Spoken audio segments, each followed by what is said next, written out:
Hey guys, you can see that we are here at C.R.O.W and making the donation. Thanks to you guys. Hello. You're on the camera here, sorry. Sorry. They're doing a bit of filming. They've got a YouTube channel, and that's how they managed to raise the funds. We've got about 8,000. That's incredible, thank you. No problem. I saw your website and I said, you know what, it's a good place. I like animals. My dad works KZN, so he comes here often to drop animals. No, so we really appreciate it here at C.R.O.W. It's definitely going to make a big impact for us. Going towards the maintenance and care of the up to 4,000 animals a year that come through our doors. At the moment, we've got just over 500 animals on property. Yeah. So it is quite a massive operation.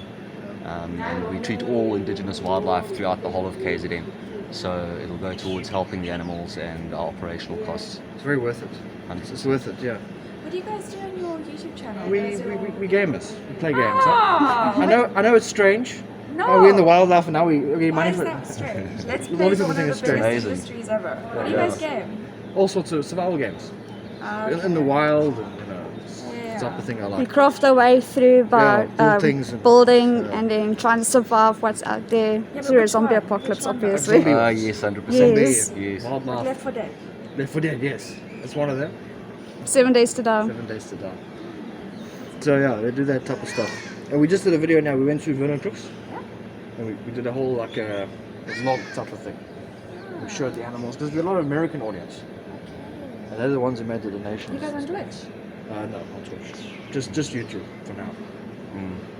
Oh, but it's amazing that the guys overseas in America would also support. It's amazing how much they care. South Africa, so yeah, It's amazing how much they care. They were like, they really are interested in helping out.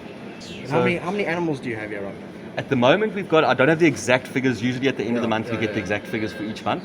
But I know last month we got over 500 animals. 500, eh? So that was just in 1 month. It varies between winter and summer.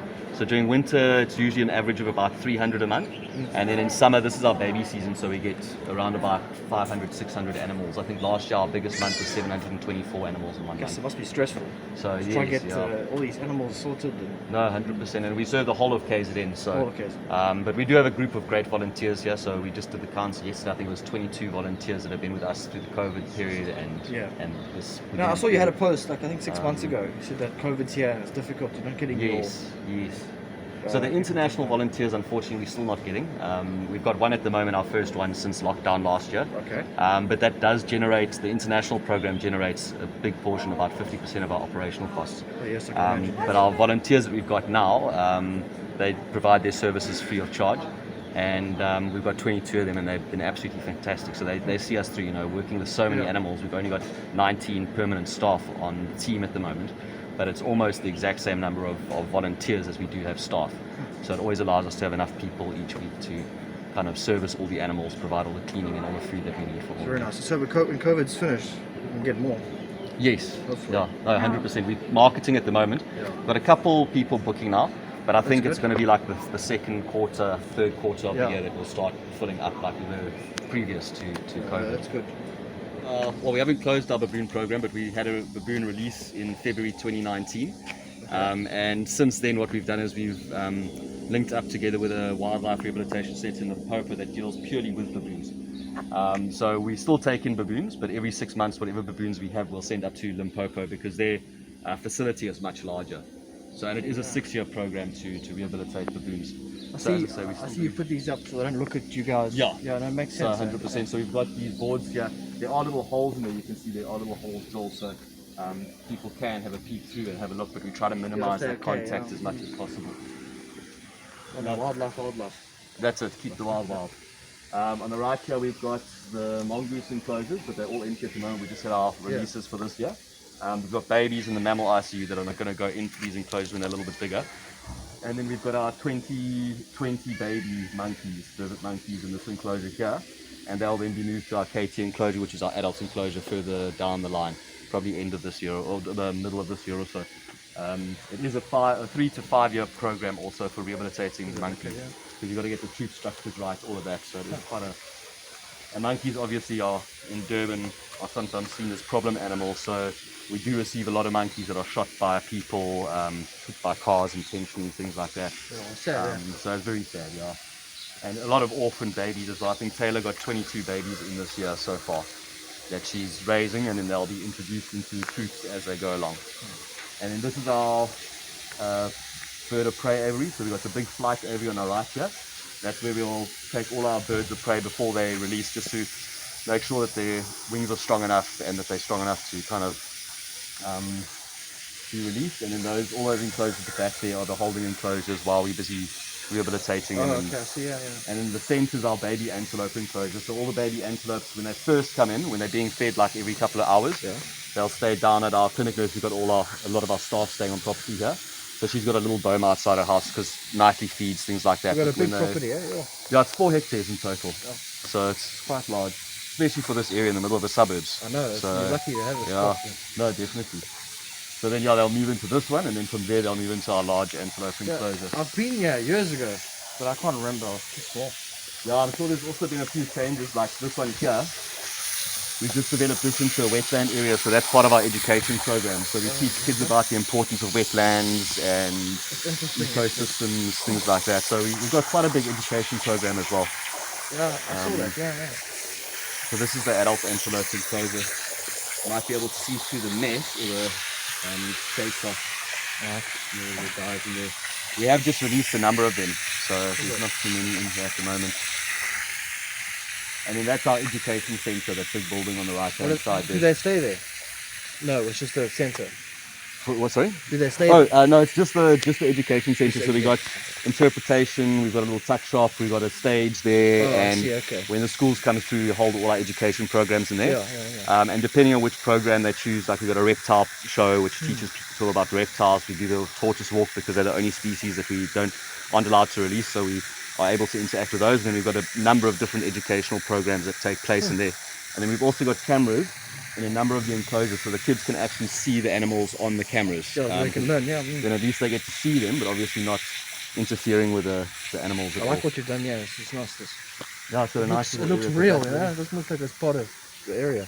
Yeah, no, 100%. And it's full of water. We just need to get rid of this unfortunate invasive water lettuce that's invaded the front portion here. Yeah. So once we get all of that out, we're going to introduce some tilapia and some other bugs that will eat that stuff.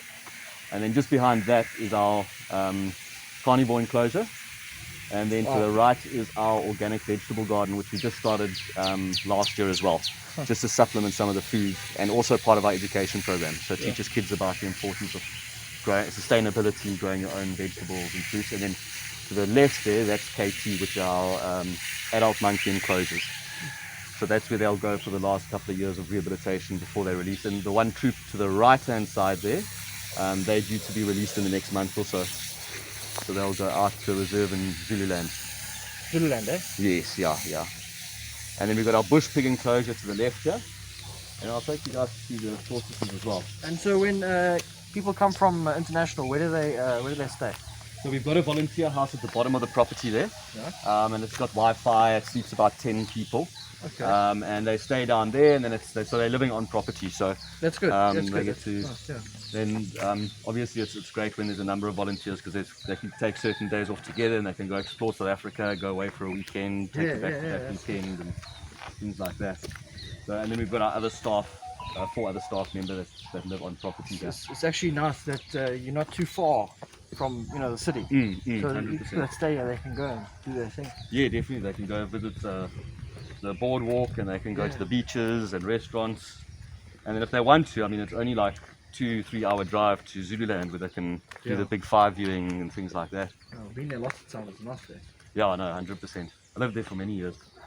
Up on the border of Mozambique and Swaziland, but in KZN. In Dumo Game Reserve. And so we've got a couple of building projects on the go at the moment. So use the rubble and things down there. That's our tortoise enclosure. This was sponsored by Old Mutual a number of years ago. And then we've just built our tortoise ICU for any tortoises that come in that need extra care and extra heat and things like that. So it's a building just on the side there. So we've got the males on the right side and the females on the left side, because you're not allowed to breed them either in captivity. Yeah, so if we adopt them out, which we do, we obviously do home inspections, make sure that they can be cared for, but you can only adopt either males or females if you're going to get more than one. Yeah, there's very few places in South Africa, or accredited places in South Africa, that are able to breed. I think it's only one. A friend of mine in Pretoria But he does that in order to supply the export markets so that people don't go and poach them in the wild. Yes. There we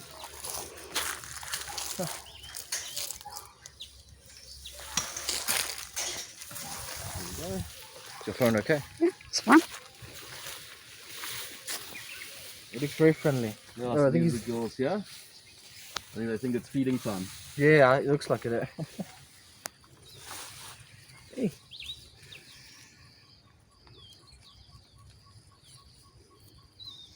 Yeah, it's Do you know how much are in here in terms of numbers, female and male? Yes, yeah, we've got the exact figures. I can check with our clinic nurse, but if I'm not mistaken, I think it's about 22 males on this side, about 17 females on that side, and we've got a bunch of babies and youngster ones at the top there, and a few different species as well. So these are leopard tortoises we're looking at, but we've also got the hinged tortoises, and a couple of other Cape Angular tortoises, a couple of other species. one thing I've noticed here as well, and I really appreciate, is like the amount of space they got. Yes, no, 100%. Because I've been to places like I think C.R.O.W, and they get closed up such a small place there. Yeah, we try to give all our animals as much space as possible. Obviously, we are slightly restricted in terms of the size of our Yeah, well, they're not property. here for long anyway. But yeah, Well, most of them. yeah. It's only these guys that, as I say, unfortunately can't be released. There's a little guy in here called Herbie. He actually came from, he was raised at the Richards Bay SPCA. Okay. And he got too big for them, but he used to walk around the offices pushing their chairs around the offices. So now whenever you walk in here, he runs up to you and tries to push your legs and stuff. So they've all got a bit of a personality. You can see he looks hungry. Yeah, no, they know when we come to the gate here, it's usually a plate of food coming in. So Are they usually friendly? yeah, no, they're all very friendly. As I say, Herbie's a little bit boisterous, but he's friendly. But yeah, no, they're all pretty friendly, hey? You can see they're all coming to the gate. Yeah, what's the time? It's almost feeding time, so they're probably gonna bring the plates down, and it's funny how quickly they actually pick up on when it's feeding time. And Yeah. It's like cats. They always What come to about dinner time. like seasons and stuff? When seasons change, the time changes. Yes, yeah, just because of also the heat and things like that. So being reptiles, cold-blooded, they get fed a little bit less during winter, Is it? and Okay. usually at a different time of day when it's more warm for them. Okay. But as I say, in that building there, we've got heating and things like that for them if they need to go It's into very nice. a hotter area. What heating do they use? The red light, like a Yes. reptile? Yeah, Okay. yeah, we use the red heating globes for these guys. I see. You guys can see it's worth your donation, eh? Any special feedings? Like, What do they usually eat? what do they usually eat? So these guys, we have planted a number of succulents in here. Succulents form quite a big part of They their eat diet. succulents? Yeah, they do, like, what's that one, speckworm, things like that, they really love. Okay. And then we planted a number of mulberry trees, or mulberry trees we didn't plant, but the hibiscus trees we planted, the mulberry trees are just here, so we feed them that. And then they eat the grass as well. But then we supplement with trays of fruit and vegetables every day as well. So they get like butternuts, grapes, depending on what's the flavor of the day. What we can get at a good price from the markets and what we're growing in our garden. I guess they have a favorite. Yeah, they do, eh? I think it's butternuts and carrots and beetroot. That's usually the ones that they go for first. Okay. But as I say, the succulents are also really, really good. They really love the Yeah, succulents. I grow succulents at my place. Oh, is it? Yes. I like succulents. Just for the garden. Yeah, I know, they're awesome plants, eh? They are. Alright. Let's fetch with the stick. Yeah. Oh, he's one of my favorite little guys. A lot of the people, the volunteers, aren't too fond of him because he takes their feet and things Take a like butt, that. yeah. But, See that? But I love him. It's quite funny how he decided to come back. Yeah, no, 100%. I think he just realised the food was so good here, even though we released him so far away. But yeah, that's why we don't allow public or people to interact with the animals, because then they become like this little boy over here. No, definitely the smart move, eh? Leave the wild with the wilders. Yeah, that's it, 100%. Eh? We'd like to, on behalf of C.R.O.W and all the animals who can't speak for themselves, we'd really like to thank everybody that contributed towards this donation. We really highly appreciate it. Thanks for your support.